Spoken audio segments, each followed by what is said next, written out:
오늘 주시는 말씀은 출애굽기 35장 20절에서 22절까지 말씀입니다. 우리 한 목소리로 봉독하겠습니다.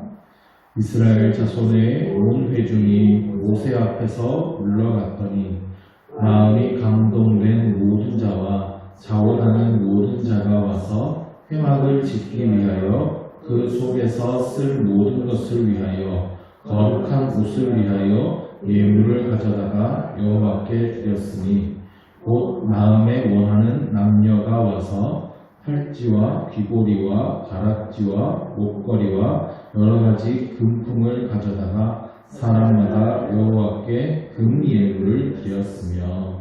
아멘. 이제 본격적으로 성막을 짓기 시작합니다. 성막의 설계도는 하나님께서 미리 다 알려주셨습니다. 성막을 지을 기술자도 임명하셨습니다.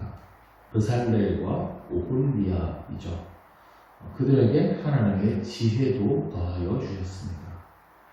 이제 필요한 것은 성막을 지을 재료입니다.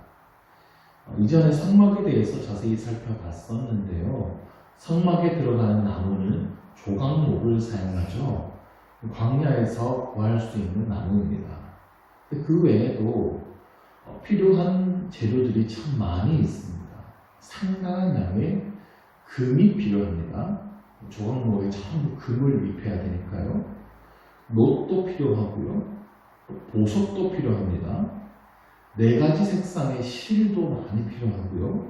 가죽과 기름과 향품까지 하여튼 등등 필요한 재료들이 많습니다. 아무것도 없는 이 광야에서 이것들 어떻게 구할까요? 이 모든 재료들은 백성들의 헌신으로 이루어졌습니다.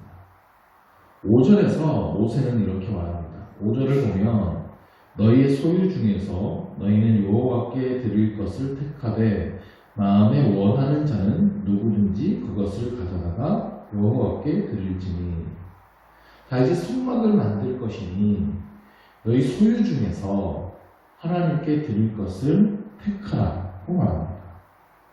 성막의 재료들은 모두 이스라엘 백성들의 소유를 통해 지어졌습니다. 애국에서 종살이하던 이스라엘 백성들에게 충분한 소유가 있었을까요? 있었습니다. 이스라엘 백성들이 출애굽하는 그날 밤, 모세는 이스라엘 백성들에게 애국 사람들한테 가서 은금 폐물과 의복을 구하게 했어요.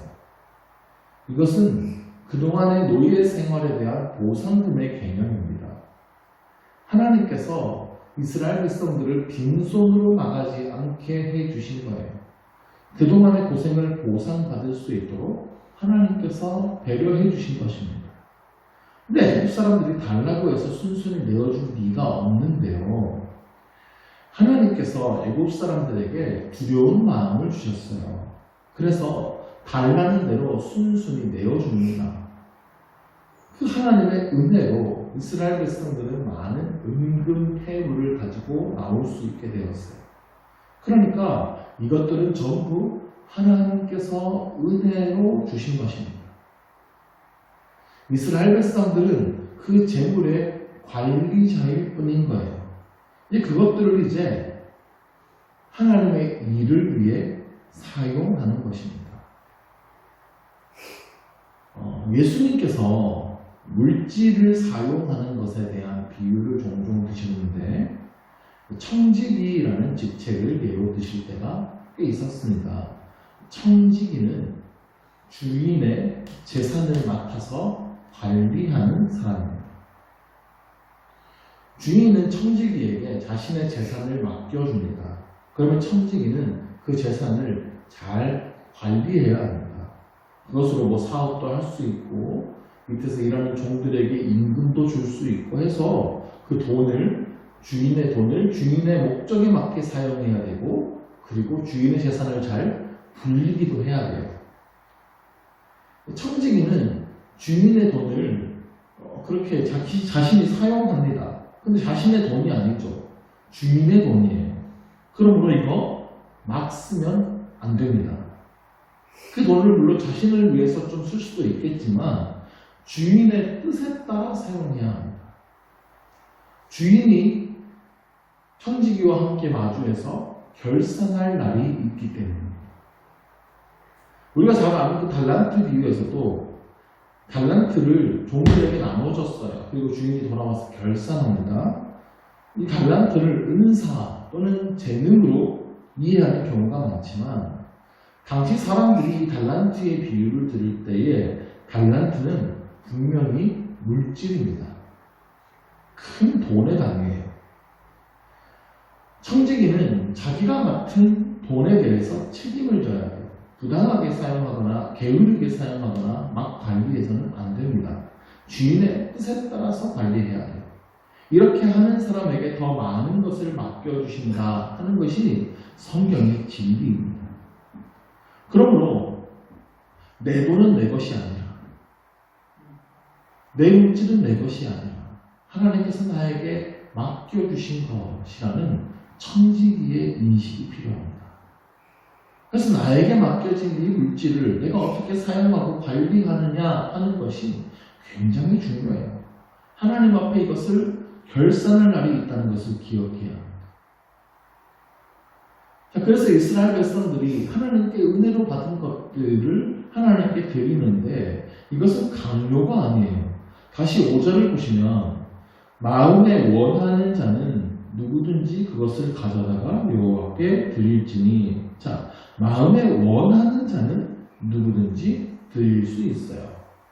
그러면서 모세가 필요한 물품들을 쭉 나열하는데 5절 마지막 부분에 금, 은, 목부터 시작해서 쭉 내려오면서 19절까지 필요한 물품의 목록들이 나오죠. 20절을 보면 이스라엘 백성들이 그 말을 듣고 모세 앞에서 물러갑니다. 그리고 21절에 마음이 감동된 모든 자와 자원하는 모든 자가 와서 회막을 짓기 위하여 그 속에서 쓸 모든 것을 위하여 거룩한 옷을 위하여 예물을 가져다가 여호와께 드렸습니다. 그러니까 이스라엘 백성들이 모세가 필요하다고 하는 물품들을 쭉 듣고 집으로 돌아갔어요. 그래서 기도를 했겠죠. 고민도 했을 겁니다. 그리고 필요한 물품 중에서 나에게 가지고 있는 것들, 그리고 마음에 감동된 사람들, 자원하는 사람들이 와서 하나님께 그것을 드리는 거예요. 22절에도 보면 마음에 원하는 남녀가 와서, 남자든 여자든 누구든지 마음에 원하는 사람들, 마음에 감동된 사람들, 자원하는 사람들이 와서 그 예물을 드립니다. 자발적으로 하나님께 드렸어요. 정해주지 않았어요. 너는 이거 가져와라. 너는 이거 얼마큼 가져와라. 하지 않았습니다. 모두가 마음에 감동된 대로 즐거워하는 마음으로 기쁨으로 예물을 드렸다는 겁니다. 고린도후서 9장 7절에는 이런 말씀이 있습니다. 각각 그 마음에 정한 대로 할 것이요 인색함으로나 억지로 하지 말지니 하나님은 즐겨내는 자를 사랑하시느니라. 헌금이든 헌신이든 인색함으로 해서는 안 됩니다. 억지로 해서도 안 됩니다. 내 마음이 가지 않는데 억지로 할 수는 없어요. 그런 헌금이나 헌신은 하나님께서 기뻐받지 않으십니다. 하나님께서 정말 원하시는 것은 우리의 마음이기 때문입니다. 정말 하나님을 사랑하는 마음, 내가 하나님의 일에 동참할 수 있다고 하는 감사함과 기쁨으로 헌신하는 것을 하나님께서 기뻐받으시고 그를 사랑하신다는 거예요. 이스라엘 백성들은 자원하는 마음으로 예물을 가져오기 시작했어요. 백성들이 얼마나 기쁨으로 가져왔는지 모릅니다. 그 이야기가 36장에 나오는데요. 36장 5절을 보시면 성막을 짓는 사람들이 모세에게 말해요. 모세에게 말하여 이르되 백성이 너무 많이 가져오므로 여호와께서 명령하시기를 쓰기에 남음이 있나이다. 백성들이 재료를 너무 많이 가져온 거예요. 그래서 쓰고도 남을 만큼 많이 가져왔어요. 그래서 이제 그만 가져오라고 명령을 내립니다. 이제 그만 가져오라고 명령을 내려야 할 만큼 많이 가져왔어요. 그러니까 백성들이 얼마나 기쁨으로 이것들을 가져온 것입니까? 열왕기상을 보면 솔로몬이 성전을 짓습니다. 성막에 비해서 성전은 비교도 안 될 만큼 크고 화려합니다. 성막은 사실 천막 쳐놓은 거에 불과하거든요. 솔로몬의 성전은 튼튼한 벽돌과 웅장한 백향목으로 지었어요. 역시 금으로 도배를 했습니다. 솔로몬은 그때 성전을 지을 일꾼들을 고용합니다. 필요한 재료들도 돈을 주고 다른 나라에서 사옵니다. 그러니까 성전은 마음에 감동된 자들이 자원하여 지은 게 아닙니다. 이게 아주 큰 차이예요. 이스라엘 백성들이 성막을 지을 때에는 한 마음으로 헌신했어요. 기쁨으로 자원하는 마음으로 감동된 자들이 예물을 드렸어요. 그리고 성막을 만드는 사람들의 마음속에도 기쁨이 있었어요. 성전은 그렇지 않았습니다. 그 성전은 솔로몬의 성전이에요. 그래서 솔로몬의 마음에는 그 마음의 뿌듯함과 보람됨이 있었을지 모르겠지만 백성들은 달라요. 백성들은 일꾼으로 고용돼서 거기서 강제로 일을 했어요. 나라에서 돈을 주고 사왔는데 그 돈은 전부 다 백성들의 세금으로 충당됐어요. 물론 백성들 중에서도 그 성전을 보면서 웅장한 마음이 들고 자랑스럽고 했겠지만 내가 헌신해서 지은 성전은 아니에요. 그래서 성전을 짓는 사람들의 마음에는 기쁨이 없습니다. 그래서 솔로몬 사후에 그 아들 르호보암에게 요구하지 않습니까? 우리의 노동을 줄여주십시오. 우리의 세금 좀 줄여주십시오. 너무 힘듭니다. 물론 그때 당시 이스라엘 백성들이 성전 짓느라 힘든 것보다 왕궁 짓느라고 너무 힘들었어요. 그러나 성전 짓는 그들의 마음속에 감사함과 기쁨이 없었던 건 분명해요. 돈 받고 일했는데 그게 너무 일이 고됐던 거예요. 하나님의 일은 절대로 강요할 수 없는 겁니다. 강제할 수 없어요. 돈을 받고 일하는 직업처럼 되어서는 안 됩니다. 반드시 문제가 생기고 불평불만이 생깁니다. 하나님의 일은 오직 하나님께서 마음에 감동을 주시면 돼요. 자원하는 마음으로 해야 합니다. 그래야 감사가 넘칩니다. 하나님의 일은 내 업적을 과시하거나 인생의 보람을 얻기 위해서 하는 일이 되어서도 안 됩니다. 그저 하나님께서 나에게 주신 것들을 하나님의 뜻을 따라 사용하는 것뿐입니다. 그래야 헌신한 뒤에 보상을 바라지 않게 됩니다. 그냥 겸손하게 감사함으로 마무리할 수 있어요. 교회 안에서 열심히 헌신하시고 헌금도 많이 하신 분들 중에 자기 업적을 과시하려고 하고 대접받으려고 하고 교회 안에서 그만큼 영향력을 행사하려고 하는 일들 때문에 문제가 생기는 경우가 굉장히 많이 있습니다. 내가 했다라고 하는 그 공로의식에서 벗어나야 됩니다. 하나님께서 하셨습니다. 하나님께서 주신 것을 하나님을 위해 사용했을 뿐입니다. 하나님께서 나에게 주신 은혜가 훨씬 큽니다. 나는 무익한 종입니다. 이러한 겸손의 고백을 하나님께서 기뻐하십니다.